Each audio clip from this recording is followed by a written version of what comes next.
গাজায় কার্যকর যুদ্ধবিরতির সত্ত্বেও ইসরায়েল ইচ্ছে করে চুক্তি লঙ্ঘন করেছে বলে অভিযোগ তুলেছে হামাস।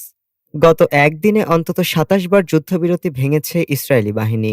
এসব হামলায় ২৪ ফিলিস্তিনি নিহত হয়েছেন এবং আহত হয়েছেন ৮৭ জন।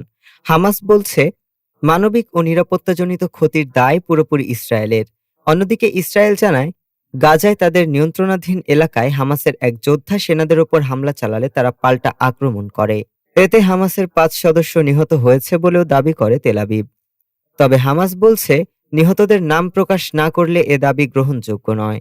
হামাসের এক শীর্ষ নেতা অভিযোগ করেন ইসরায়েল যুদ্ধবিরতির সুযোগ নিয়ে নতুন করে বড় সংঘাত শুরুর চেষ্টা করছে। তিনি যুক্তরাষ্ট্র ও আন্তর্জাতিক মধ্যস্থতাকারীদের ইসরায়েলের ওপর চাপ বাড়ানোর আহ্বান জানান। গাজার স্থানীয় সাংবাদিকদের মতে বাস্তবে যুদ্ধবিরতি কার্যকর নয়। বিভিন্ন স্থানে এখনো বিমান হামলা চলছে, যার ফলে সাধারণ মানুষের নিরাপত্তাবোধ মারাত্মকভাবে ক্ষতিগ্রস্ত। স্থানীয় প্রশাসন বলছে ইসরায়েল গাজার ভেতর আরো গভীর অবস্থান নিয়েছে। এতে উত্তরাঞ্চলের বহু পরিবার অবরুদ্ধ হয়ে পড়েছে। এছাড়াও চুক্তিতে অনুমোদিত হলেও খাদ্য, ত্রাণ ও চিকিৎসা সামগ্রী প্রবেশে কড়া নিয়ন্ত্রণ বজায় রেখেছে ইসরায়েল। ডেস্ক রিপোর্ট, আজ বার্তা।